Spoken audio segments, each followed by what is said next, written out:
Hi there, I'm Andreas Marazis, host of the ENC podcast, and this is the ENC In-Depth. Today, we're officially launching our Mediterranean series, a series of in-depth interviews dedicated to developments in the countries of the ENP South, in the fields of security, foreign policy, economy, democracy and education, with experts and academics based in Middle East and North Africa. Our first guest is a talented young expert on Middle East affairs. Maria Chalhoub is a researcher who specializes in conflicts in the Arab world and who works with the Beirut-based Common Space Initiatives, in brief CSI, Syria Initiative. Before joining the CSI, Maria was working for the European Institute of Peace, a Brussels-based institution that pursues multi-track diplomacy and acts as an external tool in support of EU conflict mediation and conflict resolution efforts globally. It has been 7 years since the conflict erupted in Syria. The full-blown conflict has, according to reports, cost up to 470,000 lives, in addition to thousands reported as missing. Conflict violence has destroyed entire cities and human suffering is widespread. Basic necessities like food and medical supplies are sparse. The UN estimates that some 6.3 million people are internally displaced. Over 13 million of the country's pre-war population of 23 million is in need of humanitarian assistance. Reports speak of a shattered economy and that the conflict has caused Syria, indeed a formerly middle-income country, to plunge into poverty, with some 4/5 of the population living in poverty. So, as you understand, today's topic will be about the Syrian conflict. Maria, welcome to ENC In-Depth. Thank you. The situation from the news and various reports is portrayed as totally grim, to say the least. So I would like to start by asking you, please, to give us a brief overview of the current situation in Syria. Thank you very much for having me here. I think grim is indeed one word to use. Despite that, I think there are a lot of simplifications going around, so I'll try to kind of untangle that a bit. I think looking now at Syria, looking more at the local levels, at the national levels, what we can see is essentially that you have about 4, let's say, main military actors on the ground. You have the central government, you have the Kurdish areas, you have the opposition-held areas, and you have, of course, ISIS. You will also hear people referring to 7 main geographies in the country, which basically refers to, again, the central government's areas. It refers to 3 different opposition pockets of influence. It refers to 2 separate Kurdish cantons, and then the ISIS-held areas. So as you can understand, it's a very fragmented scenario that we have in front of us. I think if we go one step further, just because we have these 4, let's say, main actors, these 7 main geographies, it does not mean that we do not have clear divisions or boundaries between these areas. I mean, quite the opposite. We can look at the map and see immediately that the 3 opposition pockets they're not coherent. They have their own limitations, their own challenges within their own areas. The government-held Damascus is not the same as government-held Aleppo. Likewise, you have 2 separated Kurdish cantons, also with their different challenges. Of course, now the focus with ISIS is very much on what's going to happen once ISIS is pushed out from the area. Of course, now it's the battle mainly in Raqqa that has been the main focus of the media recently. And the concern is very much there, which next actor is going to come in and govern the area. So, as you see, there's a lot of fragmentation going on. You also have, with the conflict, multiple set of judicial systems that have emerged in Syria, multiple different ideologies that are competing with one another. So that's, if you say, the more Syrian level of it. The second level, of course, is the regional and the international layers of the conflict. And there too you have, of course, conflicting interests. You can basically refer back to, I'd say, 3 main things to get a grip of these conflicts that are at stake. You have a recent deal that was struck in Astana in May, in the beginning of May, to establish 4 de-escalation zones inside Syria. And these were agreed upon by Iran, Turkey, and Russia. And the idea there is to have international monitors also placed in these 4 areas to ensure that the zones actually are maintained on the ground. Now, this is one. Let's say these are a few interests at play by these 3 actors. You have a second layer, which is the conflicting zones between the Russians and the Americans, which is for their military operations to not collide inside the country, because of course they are 2 militarily active for different purposes inside Syria. You have a third element to that, which is the Turkish de facto safety zones in the north, and that's basically Turkey's attempt to create this type of let's say, a buffer zone for refugees. So, I mean, this gives you an idea of the many different conflicting interests that are at stake, and I think what's important to keep in mind is that the geography is constantly changing, right? So, I think even for people to refer. I've heard some at least refer to a de facto partition, division. I think that's a simplification of the situation, because it's still ongoing, the conflict, from one day to the other. And I also, just to add kind of the civilian humanitarian front, and you mentioned it in a nutshell in the beginning, but with, for instance, the scarcity of goods, this is something we do not hear so much. A lot of the basic goods like medicine, for instance, has become subject to war profiteering, so to the war economy. And this means that you have, whereas you have the majority of people that have actually plunged into poverty, you have a few or a smaller section of Syrians that have actually benefited tremendously from the war economy. So a huge challenge also for the future is, how do you transform the war economy into a peace economy and legal trade again. I see. Well, this gives us a pretty clear idea of what's the situation on the ground in terms of humanitarian disaster, actually, and also the difficulty, like within the fragmentation within Syria, and also the interest that each individual international actor has, which hinders the negotiation process at all levels. I mean, from what you said, I understood that even in the Astana talks regarding the security zones, it was already difficult to establish that. But how is the negotiation? The negotiations are going at this moment. I mean, what are the latest developments? So basically, today you have 2 main tracks at play. You have the UN-led Geneva process and the process that's somewhat run by Iran, Russia, and Turkey in Astana. These 2 processes have been described or portrayed as complementary, but you also have contradictions, which I will try to explain a bit. So going first to the UN-led process in Geneva, today, actually now as we are speaking, they're entering the 7th round of talks in Geneva. Of course, the Geneva talks is based initially on the Geneva Communique, which was, an international framework for resolving the conflict established. It was stipulated in 2012. And ever since, the parties have been meeting more or less every year. Initially, they were meeting directly. Now they're meeting to do proximity talks. So this year, the focus has been on 4, let's say, essential topics for negotiations between the main parties. It's been the question of governance, the question of elections, the question of constitution, and also the fight against terrorism. And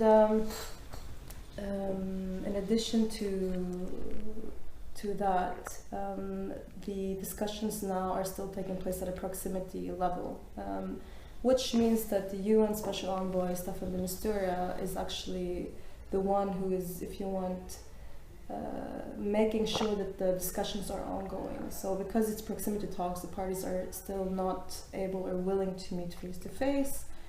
It requires an additional effort from the Special Envoy to sustain the discussions. So far, we have not seen any breakthrough on these topics. The Geneva process as a whole has not led to a political to a political breakthrough. The parties are still very much at a zero-sum thinking. So yes, the second track is the Astana process, and that started at the beginning of this year, following a ceasefire that was agreed on mainly by Turkey and Russia, Iran of course involved as well. It was later endorsed by the UN Security Council, and the idea was to have a separate track in addition to Geneva that would deal more with directly with the central government and the main opposition, like armed opposition factions on the ground, to sustain the ceasefire. So they have now been meeting. I think they're on their fifth round now, and the most recent development there is, of course, like I mentioned previously, the Astana deal that was cut in the beginning of May. So I mentioned that the basic idea there was to establish 4 de-escalation zones inside Syria.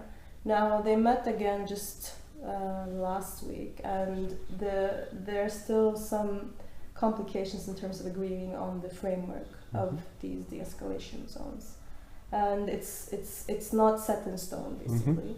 And also in looking at this stabilization or de-escalation agreement, there are also of course complications, because for instance it allows for parties to continue to fight against terrorist linked groups, against ISIS as well, and there you have for instance the issue of groups having to separate themselves from terrorist linked groups, which has been a challenge previously. The second challenge has been, of course, that the fight against terrorism has been used by actors on the ground as a pretext for sustaining the fight against any armed opponent or armed enemy, let's say. In addition to that, of course, it's also the question of if there will be international monitors on the ground, who will these be? How will will the areas be divided between those? Who will be dealing with the violations? So, I mean, all these details are still to be settled. And with time, it's likely to change, because already now, the escalation deal has led to reduction of violence on the ground. I think that's an important thing to state. But military developments have continued to take place on the ground, which is now, if you want, they are now rendering the deal less likely, at least in the form it was created in the talks in May. Now, if you put the Geneva process and Astana process in parallel, then you also see that there are some contradictions there, because Geneva looks very much at bringing about a national settlement between the main political actors, and to have some type of transition and compromise on that. So it's based on, if you want, an ideal or very optimal resolution to the conflict. That tends to be a bit more detached from the events on the ground. Astana is much more localized in that sense, because it focuses more on creating these localized ceasefires, if you want, or these de-escalation zones. And it deals much more, directly with military actors that are actually the most relevant on the ground. So I think at the end of the day, what you're likely to see is, a settlement that will have to place itself somewhere between Geneva and Astana. I see. From the way that you describe the negotiations at the moment, we have on the one hand the Geneva process, on the other hand we have the Astana process, which are like in parallel, with different international actors involved. I didn't hear you mentioning anything about the EU, and one might wonder, EU is the main donor in the Syria conflict, and another fact is that the EU doesn't have any seat on the negotiation table at the moment.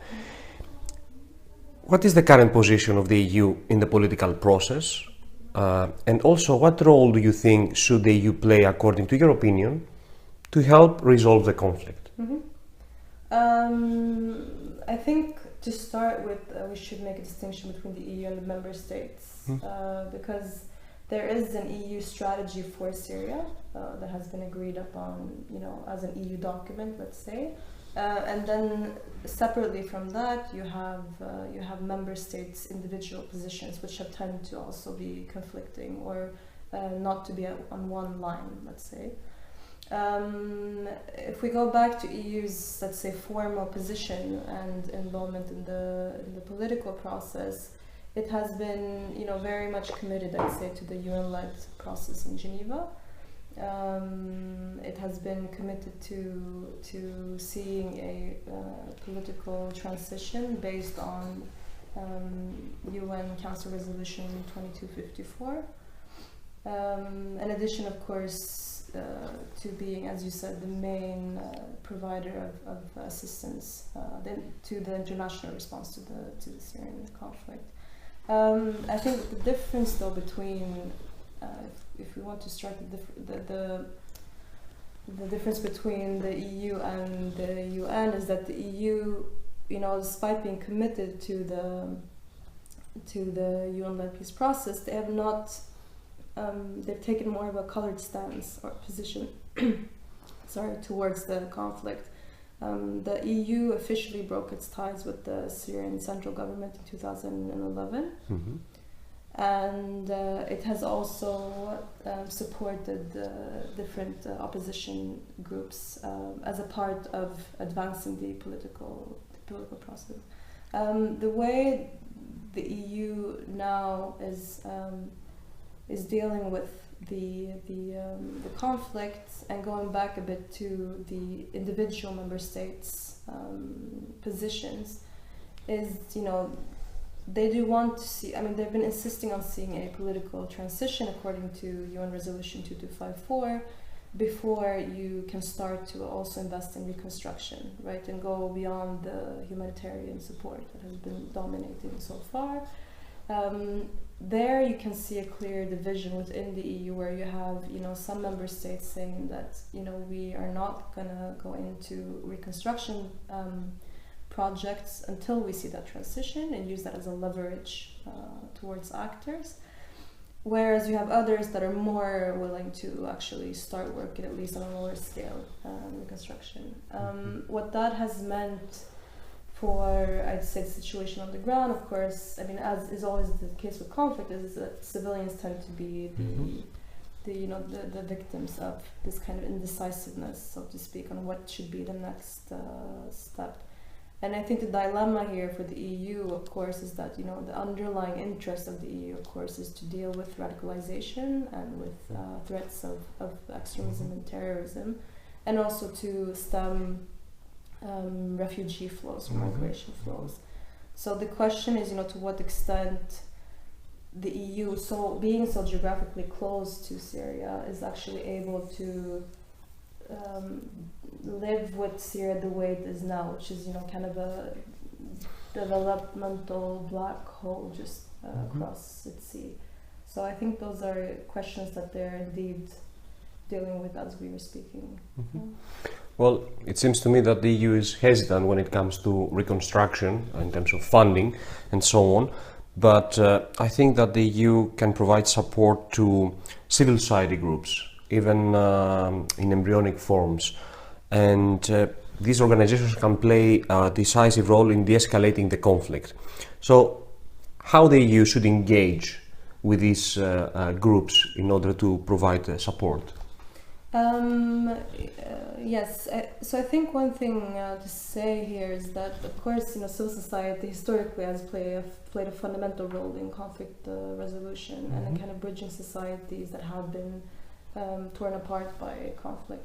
Now the challenge or the issue or the challenges facing Syrian civil society is that it has not, always been able to play that bridging role.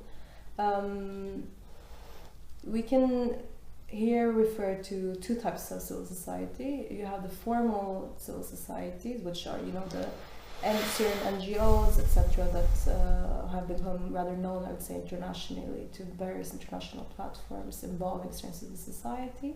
And then you have informal civil society. Now, some of the challenges facing, formal civil society groups that I have been receiving funding and support from, for instance, the EU, is that they have tended to be politicized and rather polarized as well. You know, the polarization, I think, is caused, of course, partly by the conflict, because Syrian civil society, it was created with the conflict, you know. The second challenge, I'd say, is that of course, you know, with donor or external support for Syrian civil society, there are also interests, I mean, that Syrian civil society have tended or had to respond to, that have not always been according to, you know, Syrian society's needs or situation, but rather to, you know, the external actors' demands or criteria.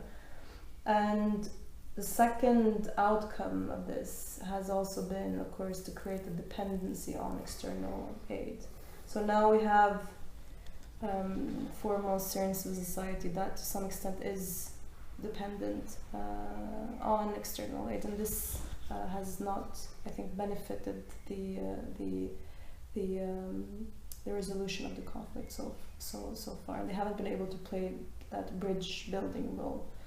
Having that said, if you look at more informal structures of civil society, which are constantly in action inside the countries, you know, looking at individual efforts on the ground, you know, local assets, like local individuals that are undertaking some type of community work to build social cohesion or reconciliation, etc. There you can actually, I think, get a sense of indeed the value that civil society can have.